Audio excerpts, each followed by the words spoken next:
ఈ యొక్క రాత్రి కాలము వేళ దేవుని యొక్క వాక్యాన్ని కొద్ది సమయం మనం విందాం. క్రిస్మస్ అనేది ప్రపంచములో అనేక దేశాలు చేసేటువంటి ఏకైక కార్యక్రమం. ఇన్ని దేశాలు కలిసి ఏ యొక్క కార్యక్రమాన్ని చేయవు కానీ ఒక క్రిస్మస్ అనబడుతున్నది మాత్రమే నవంబర్ 25 నుండి జనవరి 7 వరకు వారికి ఉన్నటువంటి సమయానుకూలాన్ని బట్టి ప్రపంచములో సుమారుగా 200 దేశాలకు పైగా క్రిస్మస్ ఆరాధనలు జరిగిస్తూ ఉన్నారు. అయితే ఇంతకీ క్రిస్మస్ అనేది ఏ సందర్భంలో మనం ఈ మాట ఉపయోగిస్తాము అంటే, యేసు ప్రభువారు జన్మించిన జన్మదినాన్ని జ్ఞాపకం చేసుకోవడానికి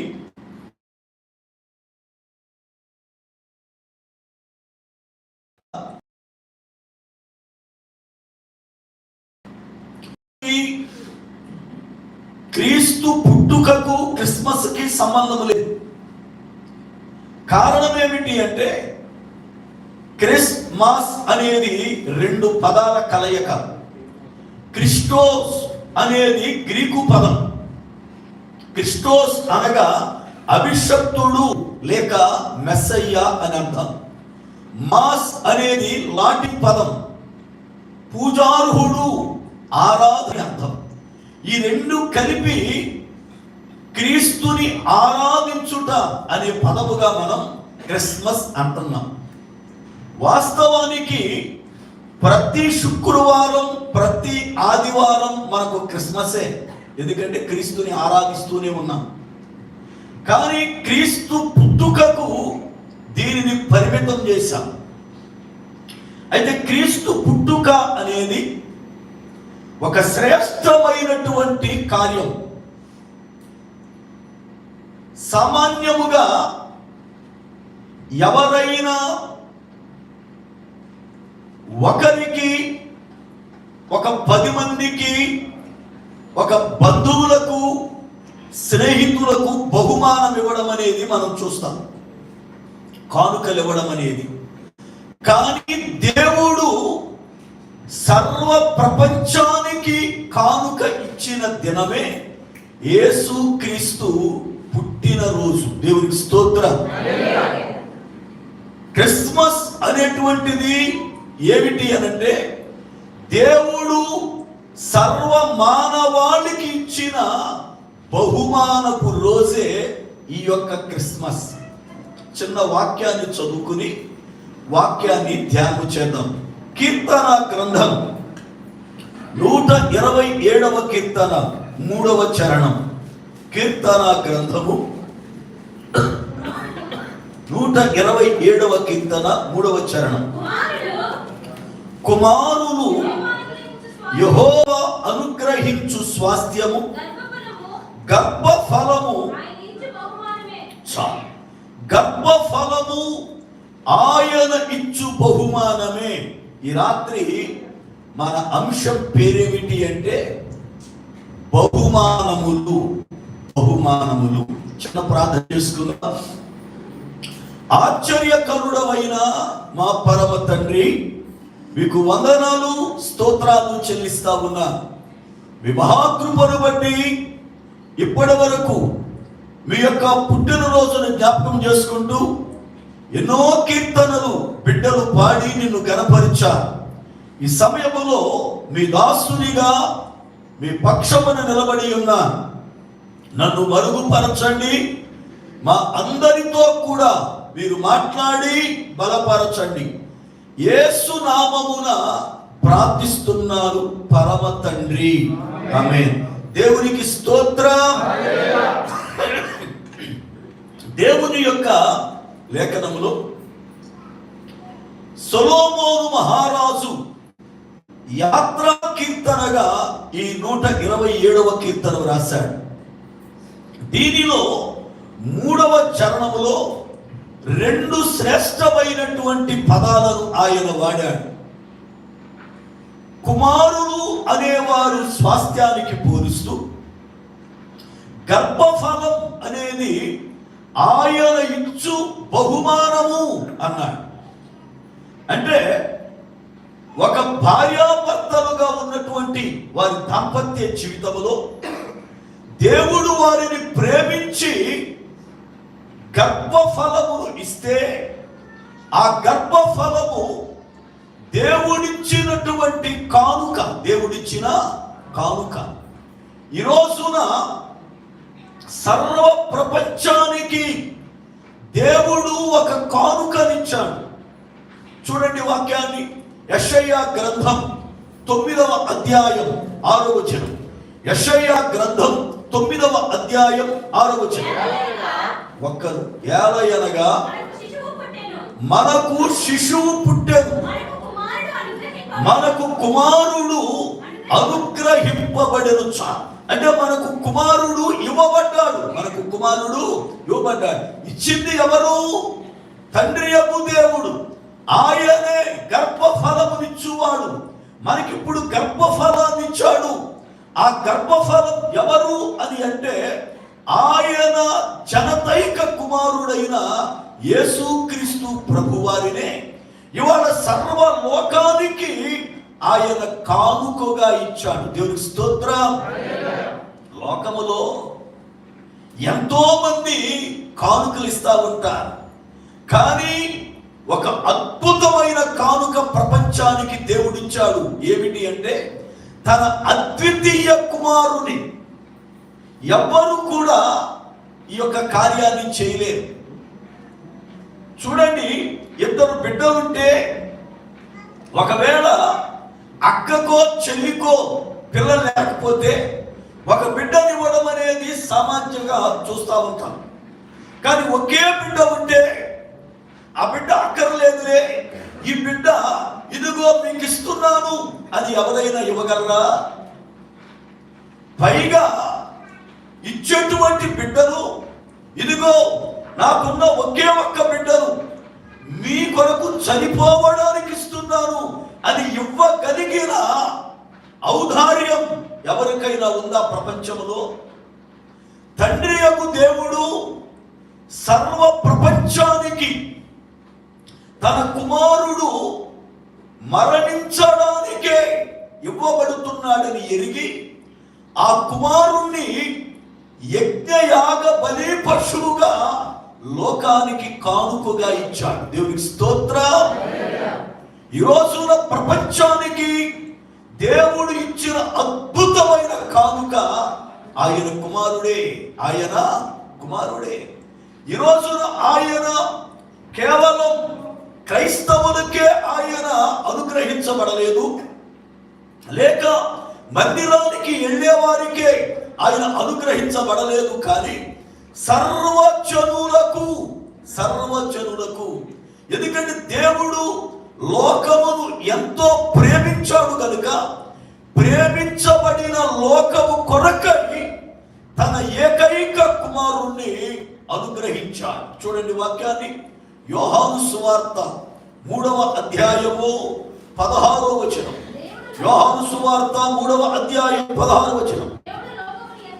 దేవుడు లోకమును ఎంతో ప్రేమించెను కాగా ఆయన తన అద్వితీయ కుమారుని పుట్టిన వాని యందు విశ్వాసముంచు ప్రతివాడును నశింపక నిత్య జీవము పొందునట్లు ఆయనను అనుగ్రహించెను.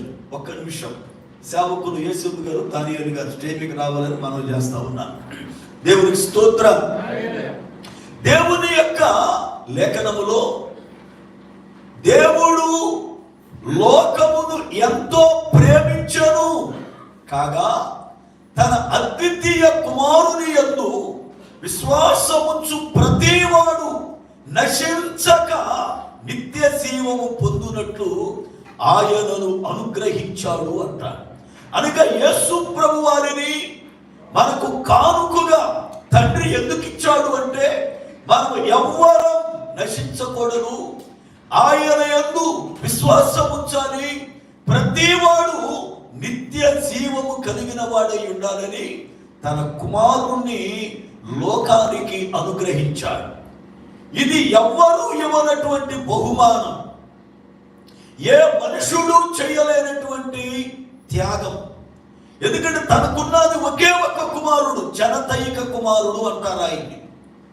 ఆయన అద్వితీయుడు అనగా ద్వితీయము లేనివాడు, మరలా రెండో వాడు ఆయన లాంటి వాడు ఎవరు లేడు, అది అద్వితీయం. అలాంటి అద్వితీయ కుమారుని సర్వలోకము కొరకై ఆయన ఇచ్చాడు. ఇంతకీ ఎందుకు ఇచ్చాడు ఆయన? నువ్వు లోకానికి వెళ్ళు, పాటలు పాడి అందరు నిన్ను బాగా కనపరుస్తారా? నువ్వు లోకానికి వెళ్ళు, నీ పేరు మీద ఒక మతం పెడతారనా? నువ్వు లోకానికి వెళ్ళు, ప్రజలు నిన్ను ఎంతో ఆరాధిస్తారనా? కాదు కాదు. ఎందుకు ఇచ్చాడో తెలుసా?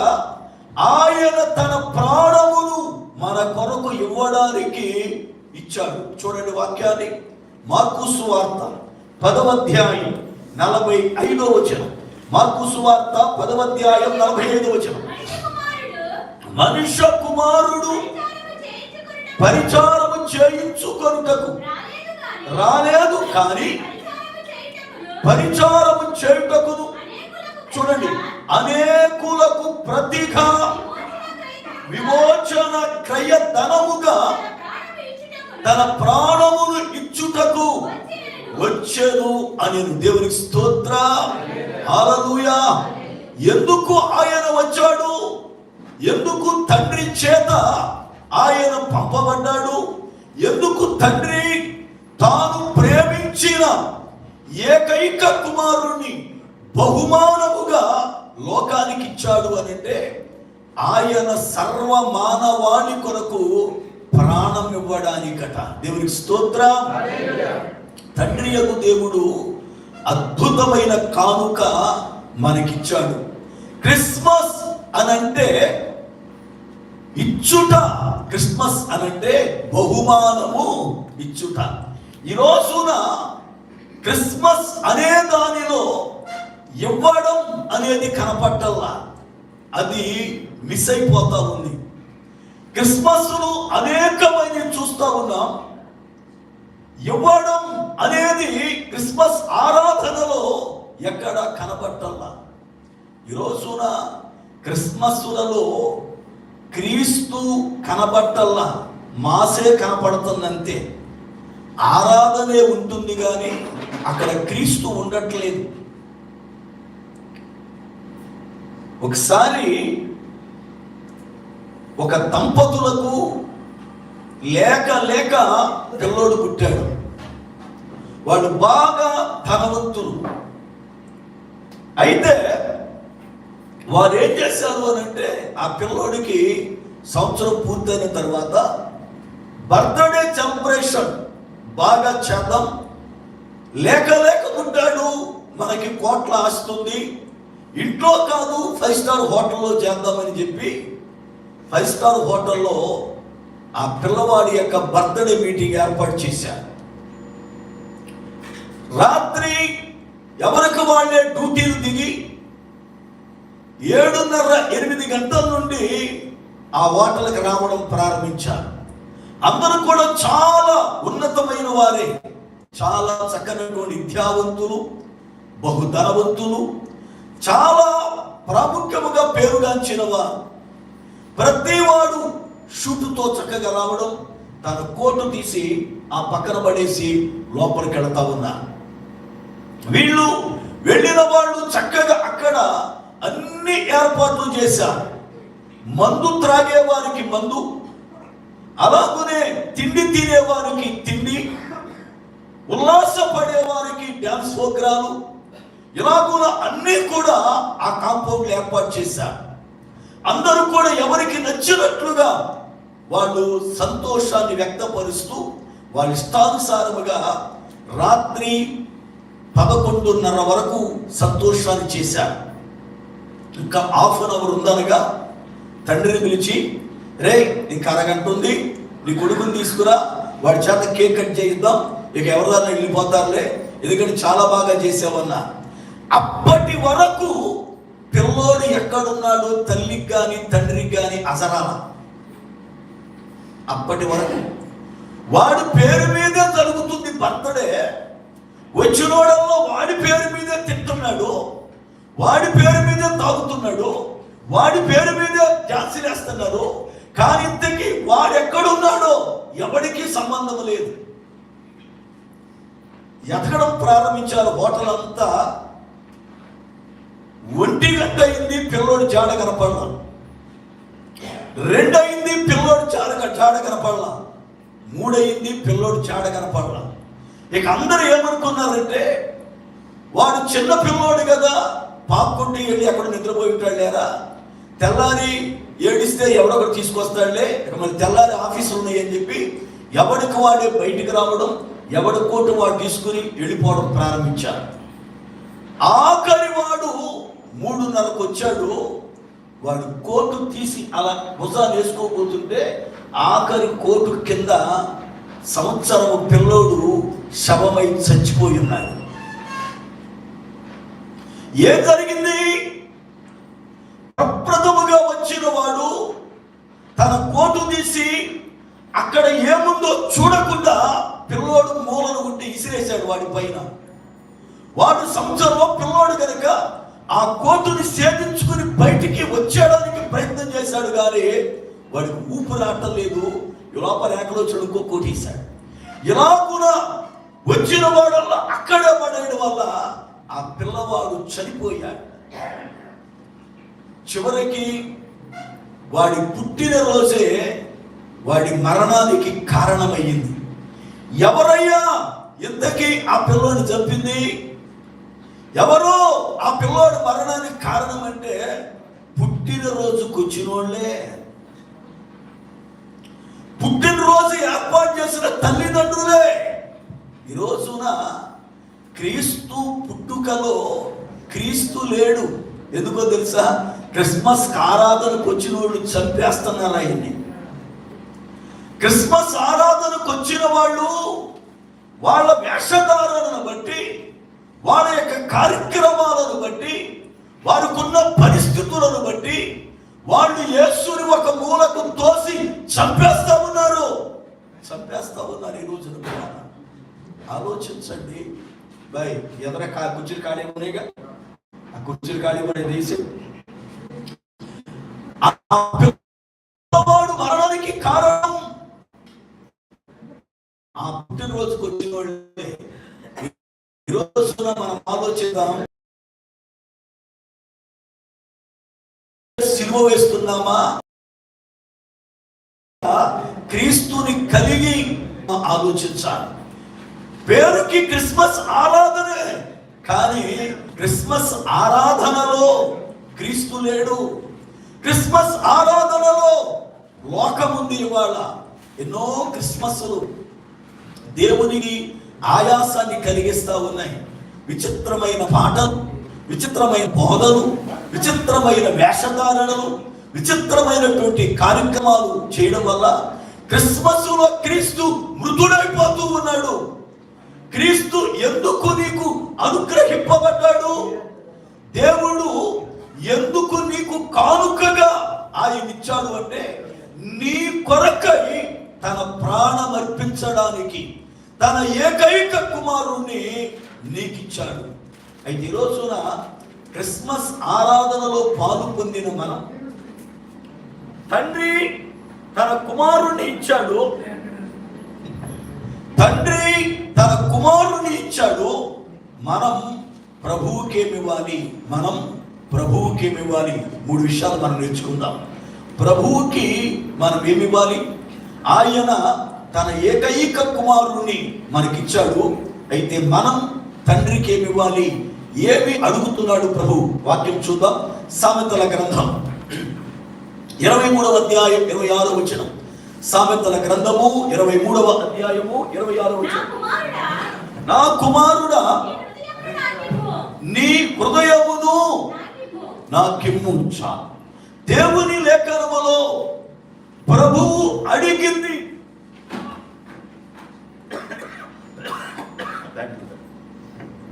నీ హృదయమును నాకిమ్ము. నీ హృదయమును చూడండి, ఒక ఇంటికి మనం వెళ్ళాం.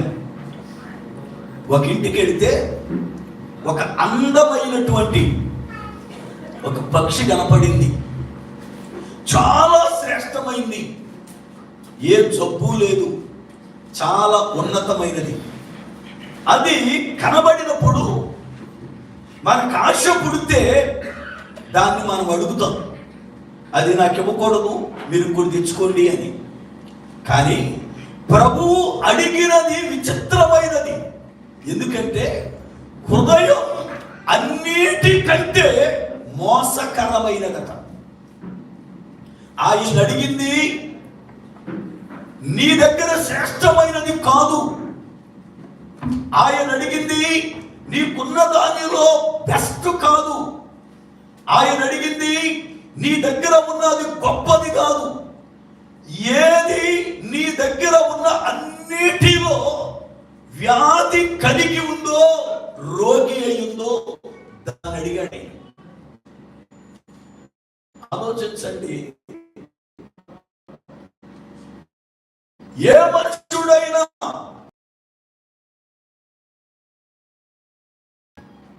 ఉత్తమైన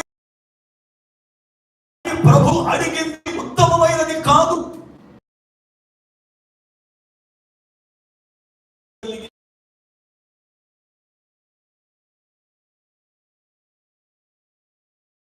కలిగిన దానిని ఆయన ఇస్తే ఆయన దానిని తన రక్తం వలన శుద్ధి చేసుకుని బాగు చేసుకుని ఆయన దానిలో నివాసం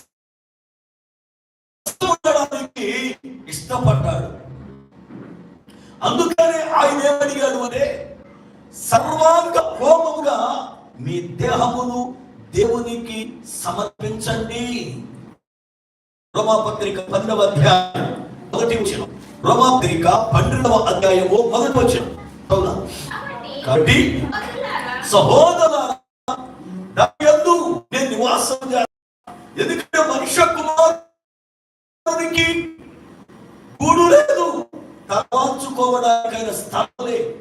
మీ శరీరమే, మీ హృదయమే నాకు పరిశుద్ధ స్థలం కనుక ఇవ్వండి అని ఆయన అడిగిన బహుమాన మాత్రము. ఆయన అడిగిన బహుమానమివ్వం. ఆయన అడిగిన బహుమానమివ్వం. హృదయానికి ప్రభుత్వం, హృదయానికి హృదయములో ప్రభు. నిజంగా మన ప్రభువుని కలిగి ఉంటే ఎంత సుమర్థ లోకములు అక్కర్లేదు. ఎన్ని వర్తమానాలు విన్నా అవి ఓటి కుండలో నీళ్లులాగా పోతూ ఉన్నాయే కానీ ఎక్కడ కూడా నిలబడి లోపల కార్యాలు జరిగించలే. కార్యమే కానీ జరిగితే, నిజముగా ప్రభు మనలో ఉంటే మన జీవితం అనేది అద్భుతముగా ఆకర్షణీయముగా మార్చబడుతూ ఉంది. ఈరోజు దేవుని పిల్లలుగా మన ఆత్మీయ జీవితంలో క్రీస్తు అడిగిన బహుమానం మనం ఇచ్చామా? ప్రశ్న వేసుకుందాం. ఆయన సర్వలోకము కొరకై తన కుమారుణ్ణే బహుమానముగా ఇచ్చాడు. నీ హృదయాన్ని అడిగితే హృదయాన్ని మనం ఇస్తున్నామా? నీ దేహాన్ని అడిగితే నీ దేహాన్ని ఇస్తున్నామా? ఇవాళ ఆయన అడగనివి ఎన్నో ఇస్తూ ఉన్నాం, పనికిరాని చెత్తంతా. కానీ ఆయన అడిగినది మాత్రం మనం ఉంచుకొని ఆయనకి ఇవ్వకుండా మన సమయాన్ని పాడు చేసుకుంటున్నాం. నెంబర్ 1 ఏమి ఇవ్వాలి అని అంటే హృదయాన్ని ఇవ్వాలి. నెంబర్ 2 ఏమి ఇవ్వాలి? మనం రక్షింపబడ్డాము. రక్షింపబడిన తరువాత ఆయనకి ఇవ్వాల్సినటువంటి బహుమానం ఏమిటో తెలుసా? నీవు ఎలా రక్షింపబడ్డావో అలాగునే బయటకు వెళ్ళి నీ చేతనైనంత మట్టుకు సువార్తను ప్రకటించి అన్యులను ప్రభువు దగ్గరకు నడిపించి, ప్రభువా ఇదిగో ఇన్ని ఆత్మలను నీకు అర్పణగా కానుకగా ఇస్తున్నానయ్యా అని ఆత్మలను కానుకగా ఇవ్వాలి. దేవునికి స్తోత్రం. ఇవాళ అన్య ప్రజల మధ్యకు వెళ్ళి ఆత్మలను కానుకగా ఇవ్వడం మర్చిపోయి సంఘాలలోనే సంఘాలను చీల్చి గ్రూపులు తయారయ్యి ఈ సంఘములో నుండి 10 మంది చీలు ఇంకో సంఘం పెట్టడం, ఆ సంఘములో నుండి చీలు ఇంకొక సంఘం పెట్టడం, ఇలాగనే చేస్తున్నామే తప్ప ఆత్మల అర్పణ దేవునికి మనమేమైనా ఇస్తున్నామా? అపోస్తులుడైన పౌలు గారు అన్న మాట చదవండి. రోమాపత్రిక 15వ అధ్యాయం 16 వచనం. రోమాపత్రిక 15వ అధ్యాయం 15-16 వచనం. అయినను అన్యజనులు అను అర్పణ పరిశుద్ధాత్మ వలన పరిశుద్ధపరచబడి శుద్ధీకరణమగునట్లు మీరు సువార్త విషయమై యాజక ధర్మము జరిగించుచు దేవుని చేత నాకు అనుగ్రహింపబడిన కృపను బట్టి అన్య జనులకు యేసుక్రీస్తు పరిచారకుడనైతినిచా. పౌలు దేవుని పిలుపు కలిగిన వాడు. ఎవరికి సేవకుడు అని అంటే క్రీస్తుని ఎరుగని వారికి ఆయన సేవకుడు. ఇవాళ సేవ ఎలాగైపోయింది అంటే ఎంత ఘోరమో. అన్య జనుల మధ్యకు వెళ్ళి సువార్తను ప్రకటించువారు కనపట్టల్లా. సంఘాలలోనికి వచ్చి సంఘాలలో చేరి వాక్యం ఎరిగిన వారినే చీల్చి వాక్యం ఎరిగిన వారినే తప్పుత్రోవ పట్టించి వాళ్ళతో ఒక గూడు కట్టి ఇది సంఘం అంటున్నా. దేవుడు అసహించుకుంటాడు ఇలాంటి సంఘాలని. నేను మీకు చెప్పింది ఏమిటి? సర్వలోకానికి వెళ్ళండి. నశించిపోతున్న అన్యులు అనేక మంది ఉన్నారు. నన్ను ఎరుగని ప్రజలు అనేక మంది ఉన్నారు. వాళ్ళకి సువార్తను ప్రకటించండి. పాప విమోచకుడు జన్మించాడు. తండ్రియగు దేవుడే మీ కొరకు కానుకిచ్చాడు. ఆయన మీ కొరకు ప్రాణం పెడతాడు, నిత్యత్వాన్ని ఇస్తాడు. ఆయనే యేసు అనబడుతున్న రక్షకుడని మీరు చెప్పండి అని అంటే అన్య జనుల దగ్గరకు వెళ్ళి వారు కనపట్టాల. ఈ రోజున పులారా సంఘాలు పెరిగాయి కానీ ఆత్మల రక్షణ పెరగలేదు. ఆత్మల రక్షణ పెరగల, సంఘాలు పెరిగాయి. ఎందుకు పెరిగాయి? ఒక సంఘం 4 ముక్కలవుతుంది సంవత్సరంలో, 4 బ్రాంచీలు. కానీ ఈ 4 బ్రాంచీల్లో ఉన్నవారు ఎవరంటే మొట్టమొదటి సంఘంలో ఉన్నవాళ్ళే. కానీ నశించు ఆత్మలు మాత్రం కొత్త ఏమి రక్షణ పొందలా, కొత్త ఏమి ప్రభు దగ్గరికి రాలా. కొత్త వారు ఎవరు ప్రభుని అంగీకరించలేదు. ఈ రోజున అన్నీ చేస్తున్నాం మనం. విచిత్రం ఏంటంటే చేసే మనకే మారు మనసు లేదు. నన్ను ఒక ఊరు మీటింగ్ పిలిచారు ఒకసారి. నేను వెళ్ళినప్పుడు ఒక యవనస్తుడు నాతో మాట్లాడుతూ, అన్నా మా మేనమామ కొరకు మీరు ప్రార్థన చేయండి అన్నా అన్నాడు. ఏంటి అన్నా? ఈ సభలు 3 సంవత్సరాలు బట్టి మా మేనమామే పెట్టిస్తున్నాడు. 3 రోజులు బలంగా పెట్టిస్తాడు సభలు. పెద్ద పెద్ద సేవకులు పిలుస్తాడు. వచ్చిన వాళ్ళందరికీ భోజనం పెడతాడు, మంచి కానుకిస్తాడు, ఆడంబరంగా ఊరంతా చెప్పుదని చేస్తాడన్నా. మొట్టమొదటి సంవత్సరం సభలు పెడుతున్నాను రా, పరిచర్య చేయడానికి రమ్మంటే పరిచర్య చేయడానికి వచ్చి అక్కడ దైవజనుల వాక్యము విని నేను మారు మనసు పొంది ఈ సభలలోనే బాప్తిసం పొందానన్నా. కానీ విచిత్రం ఏంటంటే 3 సంవత్సరాల బట్టి మా మామ సభలో పెడుతున్నాడు కానీ ఇప్పటికీ మారు మనసు పొందలేదన్నాడు. మరి ఎవరి కోరు పెట్టినట్టు ఆ సభలో? ఎందుకు పెడుతున్నట్టు ఆ సభలో? ఏమంటే ఈ రోజున మారు మనసు లేని పరిచర్య ఎందుకు? మారు మనసు లేనటువంటి ఆరాధన ఎందుకు? పాప పక్యమైన బ్రతుకుతూ పరిశుద్ధుడైన క్రీస్తుని మేము కలిగి ఉన్నామని ఆరాధన చేస్తున్న ఆరాధన వేషధారణే కదా. రక్షకుడు ఉదయించినాడు అని పాట పాడేవాడు గుండె మీద చేసి చెప్పండి. రక్షకుడు ఉదయించాడని నీవు రక్షణ పొందకుండా నీకు ఎలా తెలిసింది? యోహాను తన పత్రికలో చెప్పాడు, నిజముగా ఆయన లోక రక్షకుడుగా ఉండుటకు తండ్రి చేత పంపబడ్డాడని మేము ఎరుగుదుము.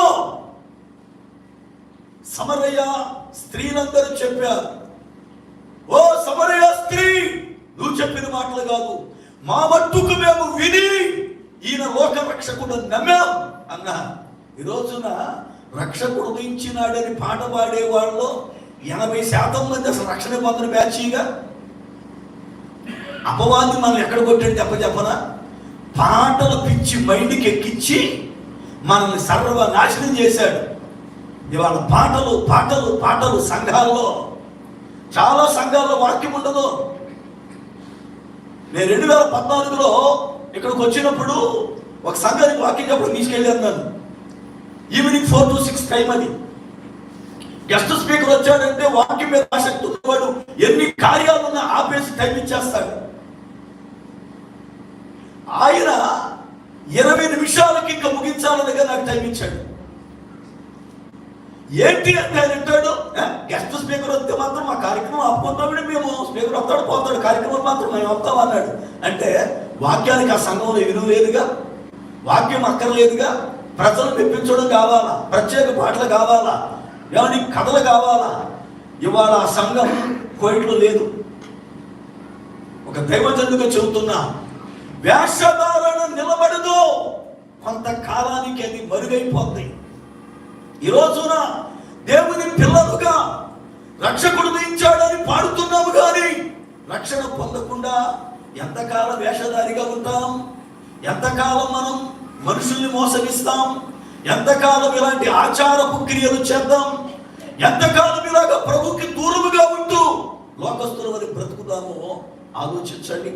దేవుని వాక్యమును బట్టి ఆయన నశించు ఆత్మలను నీ ద్వారా అర్పణగా కోరుకుంటున్నాడు. తన కుమారుణ్ణి నీకు అర్పణించాడు. నువ్వు నాకు ఆత్మను సంపాదించి ప్రభుకి ఇవ్వలేవా?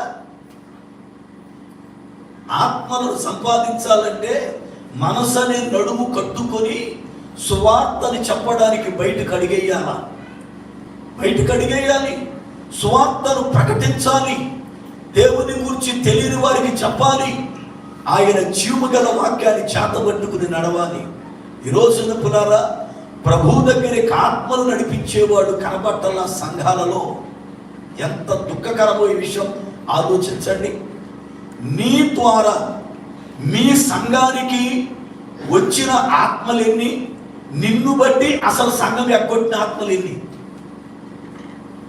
ఎప్పుడైనా ఆలోచించావా? నిన్ను బట్టి ఎన్ని ఆత్మలు ఎక్కడిపోయాయో, నిన్ను బట్టి సంఘం ఎంత దిగజారిపోయిందో. సంఘానికి మేలుకరముగా అనేక ఆత్మలకు ద్వారముగా ఉండవలసిన నీవు అనేక ఆత్మలు పాడైపోవడం గల కారణమైపోయావు కదా. ప్రభు అడుగుతున్న కానుక ఆత్మల సమర్పణ. మూడవ మాటను చెప్పి ముగిస్తాను నేను. మూడవది, దేవునికి పూర్వదినమునే హేబేలు శ్రేష్టమైన కృతజ్ఞత అర్పణ అర్పించాడు. దేవునికి స్తోత్రం. హేబేలు దేవునికి కృతజ్ఞత అర్పణ అర్పించాడు. అయితే జ్ఞానులైన వారు ఆయన నక్షత్రాన్ని తూర్పు దేశాన్ని చూచి ఆయనను ఆరాధించడానికి వస్తూ కానుకలు తీసుకుని వచ్చి ఎంత ప్రయాసపడి వాళ్ళు చేరుకున్నారు వర్ణించలే. కాలగమనాన్ని బట్టి హేరోదు రాజు లెక్కలు చూపిస్తే సుమారు 2 సంవత్సరాలు అయ్యింది పుట్టి పిల్లోడు అని తెలిసింది. అంటే వాళ్ళ ప్రయాణం ఎన్ని సంవత్సరాలు జరిగి ఉంటుంది? ఆయన్ని చూడాలనే ఆశ వీళ్ళని ఎన్ని సంవత్సరాలు నడిపించింది? ఆయన్ని వెతుక్కుంటూ ఎక్కడో తూర్పు నుండి బయలుదేరి యెరూషలేము నడిబడ్డు సెంటర్కి ఎంత ఆసక్తి వాళ్ళను నడిపించింది ఆలోచించండి. వచ్చిన వారు ప్రభువుని చూచి ధన్యులం అని చెప్పి పెదాల మీద పప్పలుండి వెళ్ళిపోరా. కొంతమంది వరుస ఎలా ఉంటుందంటే, మీ ఇంటికి వస్తే మాకు ఏం పెడతావు, మా ఇంటికి వస్తే నువ్వేం తెస్తావు, అంతేనా? ఎంతసేపు కూడా దేవుని యొద్దకు వస్తే ఏమిస్తాడు దేవుడు? లేదు, మా ఇంటికి దేవుడు వస్తే ఏం తెస్తాడు? ఇదే గొడవ తప్ప తండ్రి యొక్క దేవుడు తన కుమారుణ్ణే కానుకగా ఇచ్చాడు కదా. నేనేమివ్వాలి కానుక? నేను ఏ కానుక చేత ఆయన్ని ఘనపరచాలి? నేను ఏ కానుక చేత ఆయన్ని మహిమపరచాలి? ఏ కానుక ఇస్తే ఆయన ఘనత వహిస్తాడు అని ఎప్పుడైనా అలాంటి అర్పణ కలిగిన అర్పణ మనం ఇచ్చామా? నేను ఒక మాట చెబుతాను. హైందవుడుగా ఉన్నప్పుడు ఏ దేవుణ్ణైతే దేవుడు అని విశ్వసించామో ఆ దేవుణ్ణి మొక్కుకున్నప్పుడు చాలా మంది తల్లులు, అయ్యా నీకు నిలువు దోపిడి ఇస్తాం అని అంటారు. అంటే ఆ యొక్క మొక్కుకునే స్థలానికి వెళ్ళినప్పుడు ఒంటి మీద ఎంత బంగారం ఉన్నా, ఏ ఆభరణాలు ఉన్నా, ఏమున్నా అలాగే వెళ్ళి ఒలిసి అక్కడున్న దేవుని ఉండిలో వేసి వచ్చేస్తాను. విచిత్రమేం తెలుసా? నిలువు దోపిడి అని మొక్కుకున్నాను కదా, ఈరోజు నాకు పండగ వెళ్తాను కనుక లింగుని ఒక ముక్కు పొడక పెట్టుకుని వెళ్దాం, మిగతా అన్ని పెట్టులు పెడదాం అనుకోరాడు. ఇది మనకేముంది గుణం? చిన్న నకిలీస్ పల్సం వేసుకుని దీన్ని మాత్రం వెళదామని మిగతా ఎన్ని బీరువాలు పెట్టి వెళ్ళరు. మొక్కుకున్న మొక్కుబడికి న్యాయం చేయడానికి వాడు ఒంటి మీద ఎంత ఆభరణం ఉందో అంత ఆభరణాన్ని సమర్పిస్తారు. అలాంటి స్థితిలో ఉన్నటువంటి వారే అలాగ చేస్తే సజీవుడైన దేవుణ్ణి ఎరిగిన మనం ఇంకెంత ఘనంగా ఆయన్ని ఘనపరచాలి. విచిత్రం ఏంటంటే క్రైస్తవులలో అర్పణలు కానుకలు అనేవి పాటల్లో కనపడినంత ఘనం చాతల్లో కనపడదు. ఇది వేషధారణ, ఇది చాలా వేషధారణ. ఇది నాకున్నవన్నీ చెప్పాలి, నోరు పెగలదే. నాకున్నవన్నీ నీవు ఇచ్చినవే, నీకు ఇస్తాను. ఏమిచ్చావు? కనీసం సిగ్గైట్లా పాడపడ్డానికి మీకు సిగ్గైట్లా ఇప్పుడే నోటికి పాడపాడాను, చేత్తో ఈ పని చేస్తున్నాను, ఇదే దేవుడు నాకు ఇచ్చింది, ఇదే దేవుడు కనపరచదు. ఏమాత్రం కూడా మనసాక్షి పని చేయట్లా. అది ఉంటే పని చేస్తుంది, అది చచ్చిపోతే ఏం పని చేస్తుంది? పాట ఒకటి, చేత ఒకటైపోయింది. నోటితో పాడేది వేరు, చేత్తో క్రియ వేరైపోయింది. దేవుడు చూస్తూ ఉంటాడు, దేవుడు చూస్తూ ఉంటాడు. వారు జ్ఞానులట. ఎవరు చెప్పండి? జ్ఞానులు. జ్ఞానులైన వారు ప్రశస్తమైనటువంటి ఆ దేశములో దొరికినవి రాజుకి ఇవ్వతగినవి తెచ్చారు. వాడు దేవుని స్తోత్ర. రాజుకి ఏమిడితే ఇత్తే కుదరదు మనలాగా, అవునా కదా? మనలాగా ఏమిడితే ఇత్తే కుదరదు. రాజుకి ఇచ్చేవి ప్రశస్తమైనవి ఇవ్వాలి. ఉదాహరణకి ఆడపిల్లలు పక్కనట్టు మన కుర్రోడు తెలుసు. మీ ఊరు వెళ్ళినప్పుడు ఎమ్మెల్యే దగ్గరికి వెళ్దాం అనుకున్నారు. మీరు ఎమ్మెల్యే దగ్గరికి వెళ్ళినప్పుడు వెళ్తా మంచిని పట్టుకెళ్తారా, ఏదైనా లేకపోతే ఏది పడితే అది పట్టుకెళ్ళిపోతారా? చెప్పాలి కుర్రోళ్ళు, అవునా కదా? ఏమండి? ఇప్పుడు వెళ్తా మంచిని పట్టుకెళ్తారు, అవునా? ఒక చేపను పట్టుకెళ్ళి, ఒక ఫలం పట్టుకెళ్ళి, లేకపోతే ఏదైనా కానుక పట్టుకెళ్ళి మంచిని పట్టుకెళ్తారు. ఏమందరూ ఎమ్మెల్యే కదా, ఏది పడితే పట్టుకెళ్తామా? మరి లోకములో ఒక ఘనత వహించిన మనిషి దగ్గరికి మనం ఇలాంటి అర్పణతో వెళితే దేవుని దగ్గరికి మనం ఏ రీతిగా వస్తా ఉన్నాం? మన జీవితాల్లో ఎందుకు ఆశీర్వాదం ఉండేది తెలుసా? ఇచ్చి దేవుణ్ణి కనపరచవలసిన ఆయన్ని సరిగ్గా కనపరచడం ఇంకా మనకు రాలేదు కనుక, అందుకే మన జీవితాల్లో దీవెన లేకుండా పోయింది, ఆశీర్వాదం లేదు. క్రిస్మస్ అని అంటే క్రీస్తుని ఆరాధించడం. ఆరాధన ఎలాగో తెలుసా? నీవు ఆయనకిచ్చి నిన్ను ఆయన కనపరుస్తున్నానయ్యా అని చెప్పడం. తండ్రి యొక్క దేవుడు తన కుమారుణ్ణి సర్వ లోకానికి శిశువుగా ఇచ్చాడు. ఈ రోజున మనము కూడా మన హృదయాన్ని దేవునికి ఇద్దాం, నశించు ఆత్మలను దేవునికి ఇద్దాం. అలాగునే హృదయపూర్వకమైన అర్పణ, లోబీతనము లేకుండా, వెనక్కి మనసు పీక్కోకుండా దేవునికి ఇస్తున్నది అని చెప్పి సంపూర్ణ హృదయముతో దేవునికి అర్పణ చేద్దాం. అట్టి గొప్ప కృప ప్రభు మనకు దయచేయును గాక. ఆమేన్. ప్రార్థన చేసుకుందాం.